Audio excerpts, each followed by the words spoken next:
Le développement durable au Cabaret Vert, cela fait 12 ans que cela dure et même avec 94 000 festivaliers lors de la dernière édition. Les engagements du festival restent solides. Plus de 200 bénévoles sont ainsi mobilisés pour le respect de l'environnement, à commencer bien sûr par le ramassage des déchets et leur tri.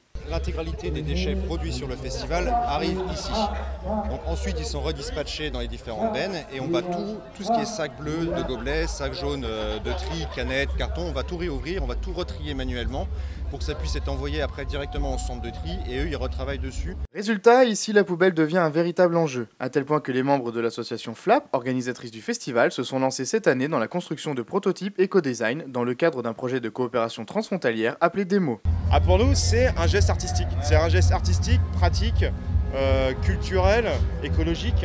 Enfin, il a plein de dimensions, quoi, presque politique. Et c'est assez rigolo d'interroger à travers un festival cet objet-là, quoi. Donc ouais, la poubelle, tu peux le voir avec plusieurs dimensions, quoi. L'enjeu est de taille puisque plus de 120 poubelles de tri sont réparties sur l'ensemble du site, des scènes musicales au camping en passant par le village où les buvettes et stands de restauration. Et puisqu'on parle bonne chère, ici on fait confiance aux producteurs locaux, histoire de minimiser l'impact environnemental et de favoriser les circuits courts. Seule condition, signer la charte de restauration durable Made in Cabaret avec vaisselle compostable et tri des déchets à la clé. Place ensuite à l'équipe chargée des indicateurs de propreté et de qualité. Du nombre de mégots au temps d'attente devant les stands, tout est analysé pour ensuite proposer des améliorations à destination des festivaliers. Ça consiste en quoi? On repère des zones. Alors sur mes fiches que j'ai ici à disposition, on a plusieurs petites cases dans lesquelles je vais renseigner différentes informations, en particulier le nombre de mégots, de bouchons d'oreilles, de vaisselle, papier carton, papier recyclable, non recyclable, autres éventuellement petits morceaux qu'on peut ramasser. L'idée est de voir l'impact environnemental avec éventuellement une petite approche de pollution-dépollution des équipes de ramassage. Mais il ne faudrait pas pour autant en oublier la vocation première du festival ardennais, faire découvrir l'art sous toutes ses formes.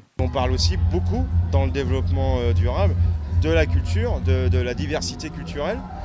Pour nous, on fait le parallèle avec la biodiversité animale, on parle de biodiversité culturelle.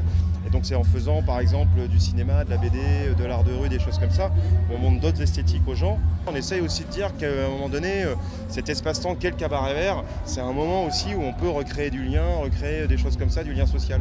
Environnement, économie, solidarité, le cabaret a su accorder les 3 piliers du développement durable avec talent.